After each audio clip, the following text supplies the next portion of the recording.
Forget Paris, forget Rome, forget London. For the exact same price as a one-week trip, you could spend a month exploring places 10 times more interesting, and I'm going to prove it to you. We've all seen the same travel photos a million times, but what if the most unforgettable adventures are in cities you've never heard of? These are places where your money goes further, the crowds are smaller, and the experiences are way more authentic.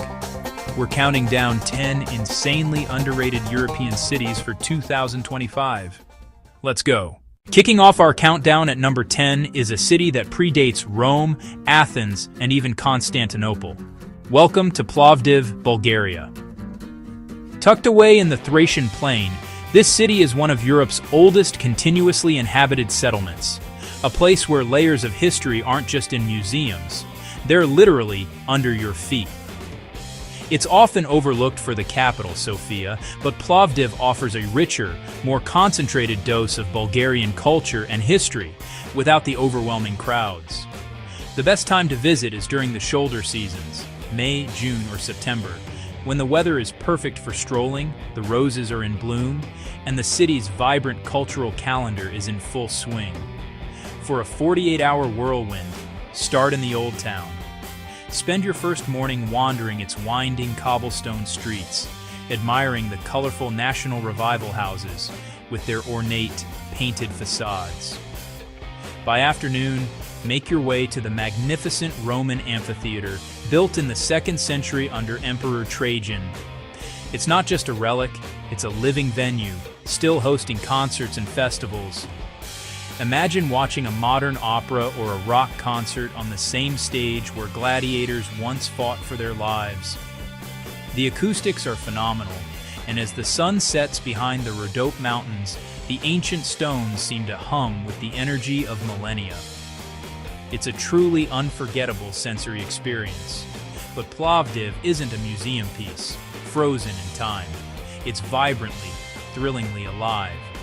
On day 2, dive into Kapana, the Trap, a former artisan quarter that is transformed into the city's creative heart.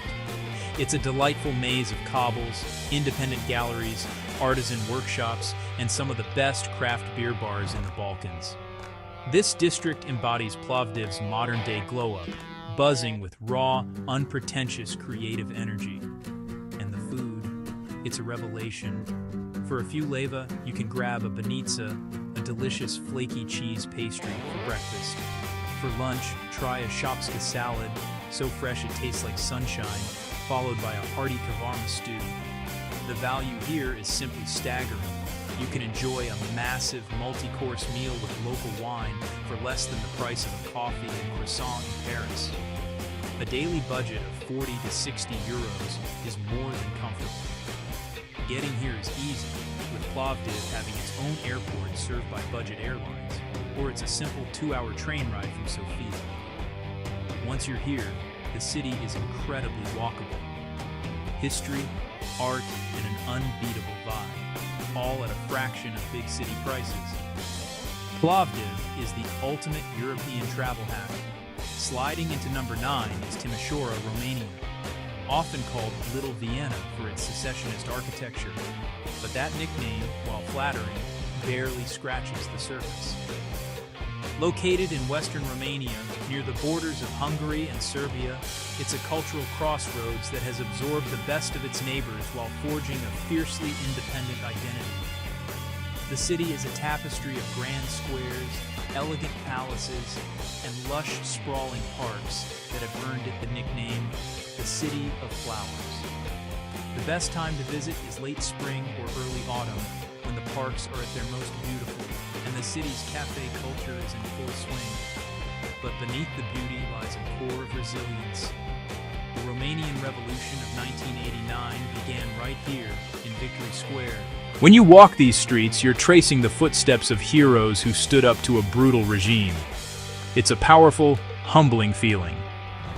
For a perfect 24 hours, start in Victory Square, flanked by the magnificent Orthodox Metropolitan Cathedral at one end and the Opera House at the other. Then lose yourself in the charming streets of the historic Fabric District. For a free, unforgettable experience, simply stroll along the Bega Canal at sunset. The way the light catches the water and illuminates the bridges is pure magic. Timișoara runs on coffee. With hundreds of cafes, it has perfected the art of slow conversation and community. Find a spot in Union Square, order a slice of decadent Dobos torte, and just watch the world go by. But here's the city's secret weapon. It's a booming tech hub, attracting talent from all over Europe. This influx of innovation is energizing the city, creating a fascinating dynamic. Old world charm meets new world ambition. Timișoara is rising fast. Getting there is simple, with its own international airport. The city center is compact and walkable, but the historic trams are a charming way to get around. With a daily budget of 50 to 70 euros, you can live like royalty. This city isn't just a pretty face, it's the future of Romania. And at number 8, we have Kaunas, Lithuania. Often living in the shadow of the capital, Vilnius, Kaunas is a city with a secret identity. It's Europe's hidden capital of Art Deco, a living, breathing gallery of stunning interwar architecture. Between the world wars, Kaunas was Lithuania's temporary capital, and it boomed. Architects embraced the optimistic, forward-looking style of Art Deco, creating a cityscape unlike any other. Today you can wander for hours, discovering these architectural gems, from grand public buildings like the Central Post Office to humble apartment blocks with surprising decorative flourishes. But the art isn't just in the architecture. Kaunas has some of the most inventive and impressive street art in Europe. The city's walls are a canvas for giant, whimsical murals. There's a palpable sense of fun here. I remember turning a corner and being greeted by a colossal, photorealistic painting of an old man smoking a pipe that seemed to emerge from the building itself. It stops you in your tracks and makes you smile. For a 48-hour itinerary, spend your first day on an Art Deco safari through the new town. On day 2, ride one of the city's charming pre-war funiculars up to Alexotis Hill for a breathtaking panoramic view of the old town and the confluence of the Nemunas and Neris rivers. It's one of the best free views in the country. When you get hungry, dive into Lithuanian cuisine. Try šaltibarščiai, a shockingly pink cold beet soup that's incredibly refreshing in the summer. Or, for something more substantial, tackle cepelinai, giant potato dumplings stuffed with meat. And be sure to sample the local honey liqueur. Kaunas is very affordable, with a daily budget of 40 to 60 euros being plenty. It has its own airport and is well connected by train to Vilnius. The city is safe, friendly, and its unique blend of history, art, and quirky charm makes it a truly standout destination. Kicking off our top 7 is a city that feels like a secret whispered between empires. Number 7, Trieste, Italy, with a Viennese soul.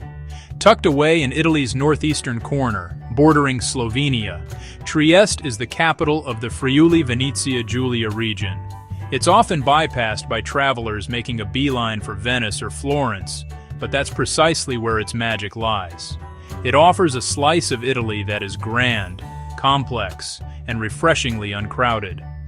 Once the mighty Austro-Hungarian Empire's primary seaport, history isn't just in the museums here. It whispers from every neoclassical facade and echoes along the wide, orderly boulevards. You can almost hear the clatter of horse-drawn carriages and the murmur of merchants, poets, and spies who once walked these streets. This city was a cosmopolitan hub, a gateway between Central Europe and the Mediterranean, and that legacy is palpable. The best way to soak it in? Think Vienna meets Venice. Start your day in one of the city's legendary literary coffee houses. These aren't just places for a quick espresso, they are institutions. Order a capo in B, the local's choice, and linger. You're sitting where James Joyce once wrestled with. The air is thick with the aroma of dark roast and the quiet hum of intellectual tradition, all while gazing out at the sparkling Adriatic. It's a uniquely Triestine experience. As evening falls, the waterfront becomes spectacular. The Piazza Unità d'Italia, one of Europe's largest sea-facing squares, is framed by palaces that glow under the lights. A walk along the Molo Audace Pier, stretching out into the sea, feels like walking into a painting. By night, it's pure magic. And you simply cannot miss Miramare Castle, a brilliant white dream built for an Austrian archduke, poised dramatically above the Adriatic. The story is one of tragic romance, but the castle and its sprawling gardens are pure fairy tale. For a 48-hour visit, spend your first day exploring the Grand Piazza and Miramare. On day 2, dive into the old city's narrow lanes and take the historic tram up to Apicena for breathtaking views. The best time to visit is spring or autumn to dodge the summer heat. Getting here is easy with its own airport and excellent train links from Venice. Once you're here, the city is incredibly walkable. Expect a daily budget of around 70 to 120 euros for a comfortable trip. Sophisticated, cosmopolitan, and far better value than Italy's usual suspects, Trieste is a city that rewards the curious.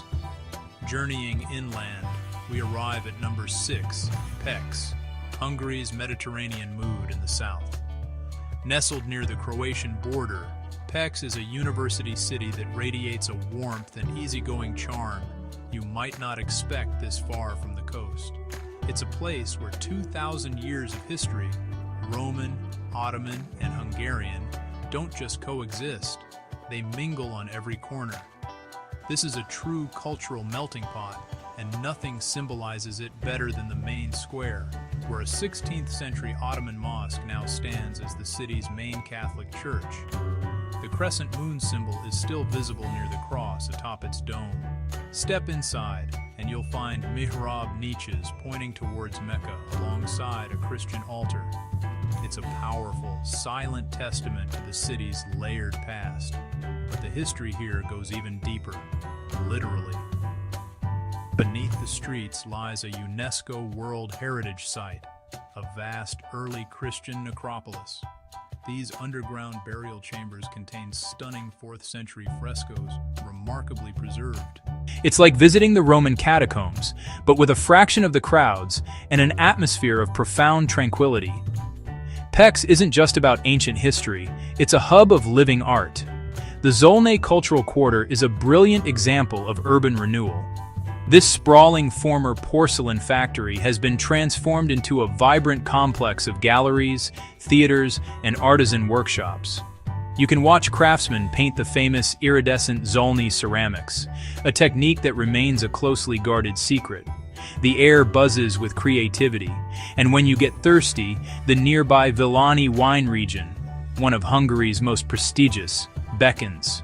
It's famous for its full-bodied reds, particularly Cabernet Franc. A short bus ride will transport you to charming villages with family-run cellars, where you can sample world-class wines for what feels like pocket change. Visit in late spring or early autumn for the best weather. A 24-hour trip could focus on the main square and the Zolnay Quarter, while 48 hours allows for a day trip to Villani. Pécs is easily reached by train from Budapest. With a daily budget of just 40 to 70 euros, it's incredibly affordable. History, arts, and laid-back joy, Pécs is pure warmth. Coming in at number 5, we head to the Iberian Peninsula for a city of scholars and singers, Coimbra, Portugal's enchanting university town. For over a century, this was Portugal's capital, but its identity is inextricably linked to its university, one of the oldest in the world. Forget what you think you know about student towns. This place has a gravitas and a magic that many believe inspired J.K. Rowling's Hogwarts. The crown jewel of the university is the Baroque Biblioteca Joannina. Stepping inside is a truly jaw-dropping moment. The scent of old paper and polished exotic wood fills the air. 3 magnificent halls are lined with gold-leaf shelves, holding over 60,000 ancient volumes. But the library has a secret weapon in its fight against bookworms, a colony of bats. For centuries, these tiny guardians have been released each night to feast on paper-eating insects, a brilliantly eccentric and effective preservation method. Tradition here is a living, breathing thing. You'll see students striding through the medieval streets in the traditional black capes and suits. And at night, you must seek out a performance of Coimbra Fado. Unlike the more famous Lisbon style, it is sung exclusively by male students, and its haunting melodies speak of student life, love, and longing. Finding a small, authentic venue where the only light comes from candles is an unforgettable experience. After exploring the university's heights, head down to the Mondego River. The riverbanks are lined with lovely parks and riverside cafes, perfect for a relaxing afternoon. You can go kayaking, stroll across the Pedro e Inés Bridge, or simply admire the beauty of the azulejo tiles that decorate the city. Coimbra is perfectly situated between Lisbon and Porto, easily accessible by a frequent and affordable train service. Spring is ideal, especially during the Queima das Fitas, or Burning of the Ribbons, a massive student festival in May. For food, look beyond the tourist traps and try chanfana, a goat stew slow-cooked in red wine. A daily budget of 50 to 90 euros is plenty. It's so different from Lisbon or Porto. Coimbra blends deep scholarly heritage with a vibrant, youthful energy that is utterly captivating. Coming in at number 4, we journey to a city that feels like a well-kept secret, despite being Poland's 4th largest. Welcome to Wrocław. Nestled in the country's west on the banks of the Oder River, it's often called the Venice of Poland, and for good reason. The city is a stunning tapestry woven across 12 islands, all interconnected by a web of over 100 bridges. This unique geography gives Wrocław an enchanting, almost storybook character, where every bridge crossing feels like entering a new chapter of the city's history. It's a place that has absorbed Bohemian, Austrian, and Prussian influences, creating a cultural mosaic that is distinctly its own, yet it remains blissfully free from the overwhelming tourist throngs you'll find in Kraków. The heart of Wrocław is its magnificent main market square, or Rynek, one of Europe's largest and most vibrant. Lined with a kaleidoscope of meticulously restored townhouses painted in every shade imaginable, it's a feast for the eyes. The centerpiece is the spectacular Old Town Hall, a masterpiece of Gothic architecture. This isn't just a historic relic, it's the city's living room. Imagine settling into a cafe chair, the morning sun warming your face, the air filled with the scent of freshly brewed coffee and pierogi, all set to the soundtrack of a lone violinist. It's the perfect spot for an all-day amble, watching the world go by. But look closer, because exploring Wrocław is also a city-wide scavenger hunt. Dotted across its streets are over 300 small bronze dwarfs, each with its own personality and story. These whimsical figures started as a symbol of the Orange Alternative, a peaceful anti-communist movement from the 1980s. Today, they've transformed the city into a playful quest. You can grab a map and try to find them all, turning a simple walk into an adventure. It's a brilliant, low-cost way to discover hidden corners of the city you might otherwise miss. Wrocław's energy is infectious, fueled by a large student population and a stacked cultural calendar that keeps the city buzzing year-round. From jazz festivals to theater performances, there's always something happening. For a dose of history, don't miss the Wrocławice Panorama, a monumental 360-degree painting depicting a pivotal Polish battle. Best of all, Wrocław offers incredible value. You can eat exceptionally well, visit world-class museums, and enjoy the atmosphere for a fraction of the cost of other European hotspots. A daily budget of $45 to $65 is very comfortable. For a truly local and affordable meal, seek out a bar mleczny, or milk bar, a holdover from the communist era serving hearty traditional Polish food. Getting here is easy, with direct flights to Copernicus Airport from many European cities, and the city itself is incredibly walkable, supplemented by an efficient tram system. Visit in late spring or early fall for the best weather and fewer crowds. For our number 3 pick, we head to the Adriatic coast of Montenegro. This is Kotor, a medieval masterpiece wedged between the dark, fjord-like mountains and a shimmering, serpentine bay. It's a place so dramatic, so cinematically beautiful, it feels almost unreal. While Dubrovnik, its Croatian neighbor, has become a global tourism phenomenon, Kotor retains a more intimate, rugged charm. It's the Adriatic of a decade ago, with all the history and jaw-dropping scenery, but with room to breathe. The quintessential Kotor experience is the challenging but rewarding climb up the city walls. You'll ascend 350 ancient, winding steps to the fortress of San Giovanni, perched nearly 1,000 feet above the town. It's a workout, for sure. My advice? Go early in the morning to beat the heat and the crowds. As you climb, the view just gets better and better. Each switchback reveals a new, more stunning perspective, and then you reach the top. From here, you can look down over the perfect triangle of the old town, its red roofs a warm contrast to the cool stone, and trace the entire length of that surreal fjord-like bay. It's a mind-bending, soul-stirring panorama that will stay with you forever. This is one of Europe's truly great views, and it's an experience you earn with every step. Back down inside the fortified walls, Kotor is a delightful maze. There are no cars, just a labyrinth of narrow cobbled alleys, shady piazzas, and hidden courtyards. It's a city made for getting lost. And as you wander, you'll notice the town's unofficial mascots, cats. They're everywhere, lounging on ancient walls and being pampered by locals and tourists alike. There's even a cat museum. They add to the town's relaxed, friendly vibe. A crucial tip, visit in the shoulder seasons of spring or fall.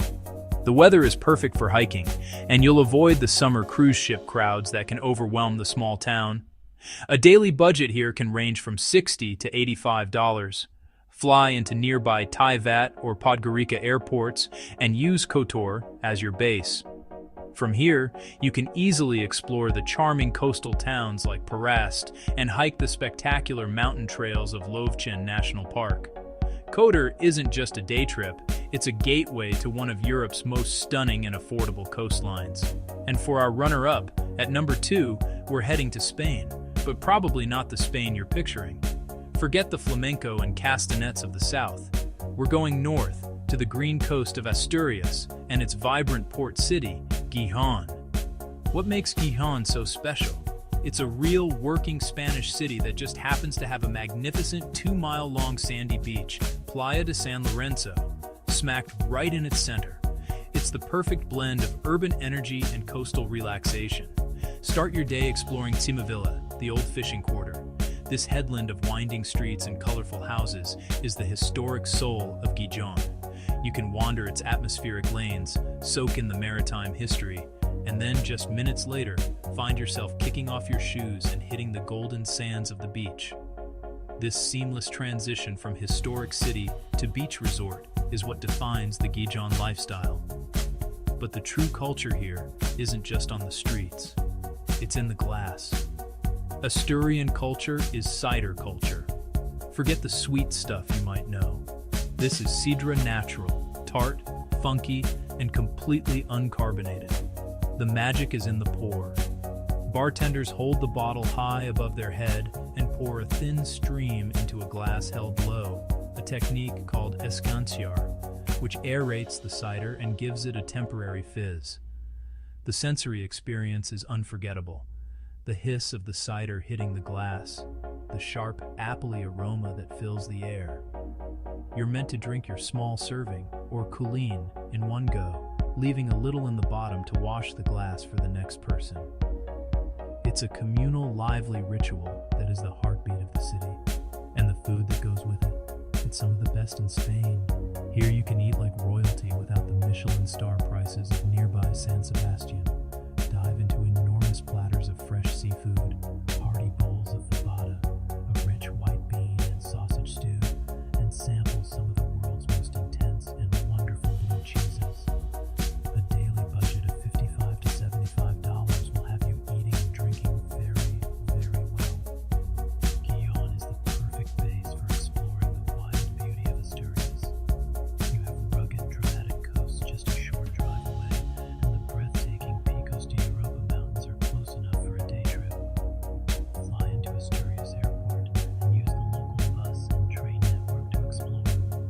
Gijon offers a slice of real, unpretentious Spanish life where you can enjoy stunning nature, unique culture, and fantastic food, all while feeling like you've discovered somewhere truly special. And number 1, Sibiu, Romania. A fairy tale in the heart of Transylvania. Built by Transylvanian Saxons, it's a tapestry of medieval squares and fortified churches.